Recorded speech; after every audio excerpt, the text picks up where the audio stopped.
अस्सलाम वालेकुम नाज़रीन, मैं हूं मोहम्मद हफीज़ ख़ान आज के नए वीलॉग के साथ। नाज़रीन, मेरे सामने हज़ारों साल की इंसानी तारीख़ बिखरी हुई है। ज़माना कदीम हो हज़ारों साल पहले का, या वो आज इमरान ख़ान के अहद के इख्तिताम का दौर हो, मैंने हुक्मरानों की तारीख़ में बाल बराबर फ़र्क भी नहीं देखा।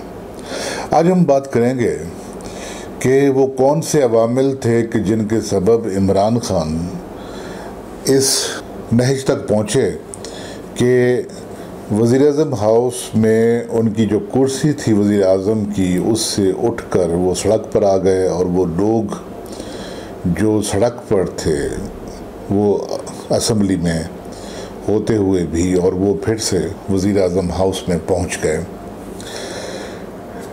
इसके अलावा हम बात करेंगे कि इमरान ख़ान ने जो तब्दीली का एक नारा लगाया था और 22 साल तक उस पर कोशिश की, वो तब्दीली हमारे मुआशरे में, हमारे सेटअप में वो कहाँ पर आई, वो किस जगह पे आई। इमरान ख़ान साहब को इस अंजाम तक पहुँचाने वाले जो बाहर के लोग थे, उनसे हटकर 3 मकामी लोग जो पाकिस्तान के अंदर रहने वाले थे, उन्होंने बहुत ज़्यादा नुकसान पहुंचाया।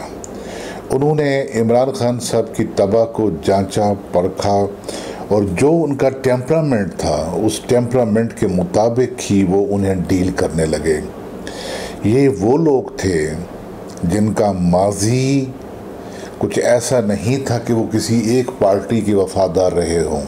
इमरान ख़ान साहब को जानना चाहिए था कि वो लोग उस पार्टी के वफादार नहीं रहे कि जिस पार्टी ने उन्हें बामे अरूज तक पहुंचाया और उन्हें शनाख्त दी, और वो उस पार्टी को छोड़कर जब इनकी पार्टी में शामिल हुए तो इमरान ख़ान साहब उनके निर्गे में आ गए और उनके निर्गे से निकलना उनके लिए मुश्किल हो गया।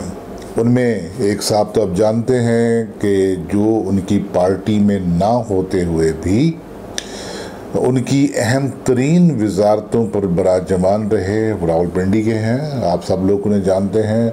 और जो 2 साहब और हैं वो भी वकील हैं, और उनमें से एक तो जेलम के हैं, आप उन्हें जानते हैं, और दूसरे उनका ताल्लुक़ रावलपिंडी से हैं। ये सब लोग दूसरी पार्टियों से आए थे और इनका इमरान ख़ान साहब के बारे में जो कुछ पहले कहना था उससे भी कोई नावाकिफ़ नहीं है।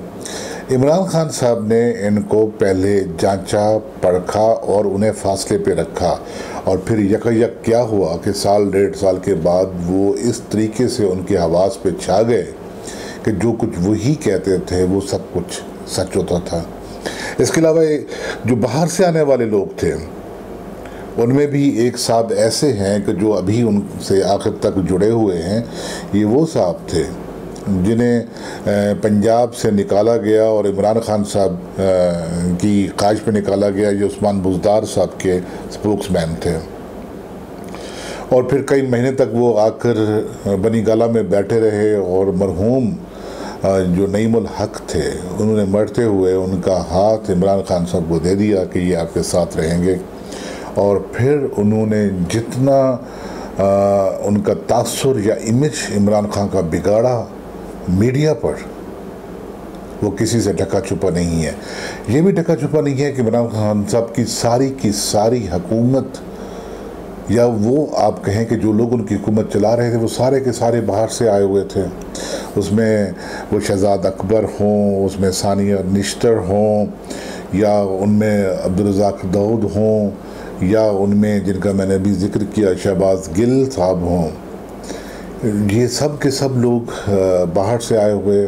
और उनसे पहले जो उनके पेट्रोलियम के करता धरता रहे या गारिब नकवी साहब रहे, ये सब के सब लोग बाहर से आए हुए, और उन्होंने उनकी हुकूमत को घेरे में डाले रखा और इमरान ख़ान को अवाम से काट कर रख दिया। इसमें एक तो इमरान ख़ान साहब का अपना भी है कि उन्हें पता था कि वो अवाम के वोटों पर या अवाम की ताकत से वो बरसर इक़्तिदार नहीं आए, तो लिहाजा उन्होंने अवाम को वहीं रखा कि जहाँ पर वो उन्हें रखना चाहते थे, और वो जो उनकी कोलिशन गवर्नमेंट थी उसमें जो पार्टीज़ थी उनके साथ मिली हुई, उनके साथ भी उनका जो सलूक था वो सबके सामने है, कोई नई डकीचों भी बात नहीं है। तो ये वो लोग थे जिन्होंने इमरान खान साहब को इस अंजाम तक पहुंचाया, और वो लोग यही कहते थे कि इमरान खान साहब का वो टेम्परामेंट देखते, वो जो बात कहना चाहते थे उस बात को वो हल्लाशेरी देते थे, और उन्हें हर किसी से लड़वा दिया, झगड़वा दिया, और हर किसी के साथ उनकी मुखासमत पैदा कर दी।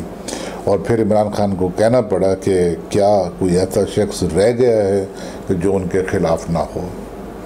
इसी तरह आप देखिए कि तब्दीली का नारा लगाने वाले इमरान खान साहब हमारे यहाँ कौन सी तब्दीली लेकर आए। वो जो तब्दीली लेकर आए थे कि उन्होंने रिफॉर्म्स करनी थी इलेक्शन के प्रोसेस में, और इलेक्ट्रॉनिक वोटिंग मशीन लेकर आनी थी, या उन्होंने नैब में जो बड़ी मुश्किल से चेंजेस की थी, रिफॉर्म्स की थी, वो सारी की सारी मौजूदा गवर्नमेंट के 2 दिन की मार ठहरी। एक दिन में कौमी असम्बली से और दूसरे दिन से सेनेट से वो सारी की सारी तरामीम एक तरफ हो गई और उन्होंने अपनी तरामीम कर ली। तो ये जो 3.5 साल पौने 4 साल का इमरान खान साहब का दौर था कि जिसमें वो तब्दीली लाने वाले थे कवानीन की सतह पर, वो सारी की सारी एक तरफ रह गई। हाँ, वो ये तब्दीली ज़रूर लेकर आए हैं। वो 2 बड़ी अहम तब्दीलियाँ हैं। एक तब्दीली तो ये है कि उन्होंने जो हमारी यूथ है, जो हमारे नौजवान हैं, उनकी ज़बान और दहन को जिस तरह बिगाड़ा है वो आपके सामने है। उन्होंने अदम बर्दाश्त का एक चलन रैज किया है, उन्होंने गालम गलूच का एक चलन रैज किया है, और उन्होंने लोगों को उकसाना हर उस काम पर कि जिस काम पर हमारी यूथ को नहीं आना चाहिए था, ये उन्होंने काम कर दिखाया। उन्होंने बहुत बड़े बड़े, जिसे वो अपनी ज़ुबान में कामयाब जलसे कहते हैं, वो जलसे करके दिखाए। और उन जलसों में मैं हमेशा ये कहता रहा कि लोग वहाँ क्यों जाते हैं, हमारी यूथ वहाँ क्यों जाती है, उसका एक मैं आपको नमूना दिखाना चाहता हूँ, ज़रा ये देखिए।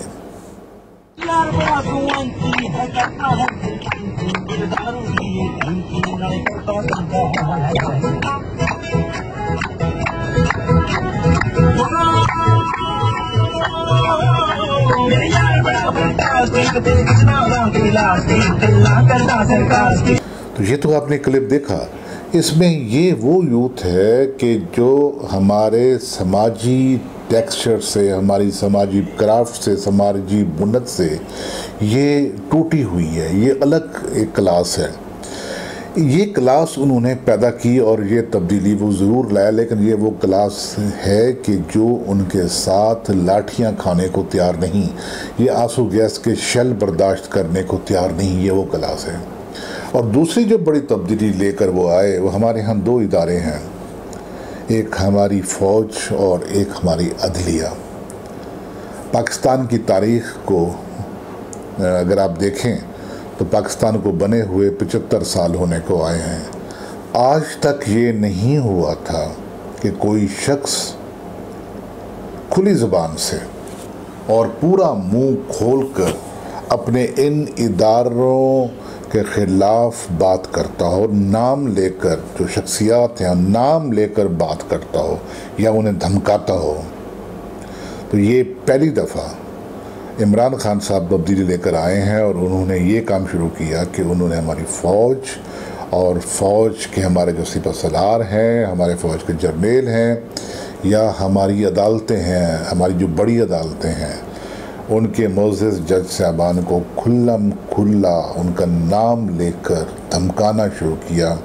और इस सिलसिले में जो उन्होंने अपना सोशल मीडिया एक बड़ी कामयाबी से चलाया, अगर वो उसे कामयाबी कहते हैं, तो उस सोशल मीडिया ने हमारे समाज की वो तमाम तर वो जो हमारी इक़दार थी, वो जो एक दूसरे का लिहाज था, वो सारा का सारा उसका त्या पांचा करके रख दिया। अब एक ही घर में आप देखिए कि अगर शौहर है तो बीवी उससे नाला है। और ये मुझे पता चला कि हमारी अदालतों में महज इस बिना पर तनसीख निकाह के या तलाक़ के केसेस आने लगे हैं कि जिनमें जो बेगमात हैं वो अपने शौहर की, अगर वो इमरान खान के हक़ में उनकी वो नहीं है, फेवर नहीं करते इमरान खान को, तो वो उनसे तलाक लेने तक नौबत पहुंच गई है। जो बच्चे हैं, नौजवान बच्चे हैं, वो अपने वालिदैन से अगर वो इमरान खान के फेवर में बात नहीं करते तो वो उनसे नाला होकर उनके ख़िलाफ़ खुल्लम खुल्ला बगावत करने लगे हैं। तो ये सब क्या है? ये समाज का, हमारी मुआशरत का, हमारे इक़दार का ये तया पाँचा किसने किया? उसको ये उखाड़ पिछाड़ किसने कर दी? और आपने वो जो उनका अभी तक का एक खिताब था कंटेनर पर 25 जुलाई की कॉल के बाद 26 जुलाई की सुबह का, जिसमें कासिम सोरी साहब उन्हें इस्लामिक टच देने की बात कर रहे हैं, और जिसके बाद वो अपने आप को एक आशिक रसूल कहने का उन्होंने एक नारा लगाया मेरे ख्याल में। तो ये सारी बातें आप देख लीजिए कि इसके पीछे क्या सोच है, क्या माइंडसेट है। और उसके बाद भी आप ये अगर समझते हो कि जो लोग आपके घर में, आपके घर से बाहर, आपके दोस्त, उनमें जो निफाक आई है, जो दरार डाली गई हैं, लाखों लोगों ने जो हमारी सोशल मीडिया पर है, फेसबुक है, उसमें उनको ब्लॉक किया है, या वो अगर उनके दोस्त थे, उनके व्हाट्सएप ग्रुप में थे तो उनको वहाँ ब्लॉक किया है। तो ये नफ़रतें ये जो फैली हैं, ये ज़रूर मैं समझता हूँ कि एक तब्दीली आई है जो इमरान खान साहब हमारे मुआशरत में लेकर आए हैं, हमारी सियासत में लेकर आए हैं। और इसके अलावा तो मुझे कोई दिखाई नहीं देता। ना ही ये दिखाई देता है कि इमरान खान साहब अब आगे अपनी जो सियासत है वो चला पाएंगे जिस तरीके से वो पहले चला रहे थे, जब तक उनका साथ आवाम की बजाय वहाँ से नहीं आता कि जहाँ लोग हर चीज़ को पहचानने लगे हैं। इजाज़त दीजिए मोहम्मद हफीज़ खान को, फ़ी अमानिल्लाह।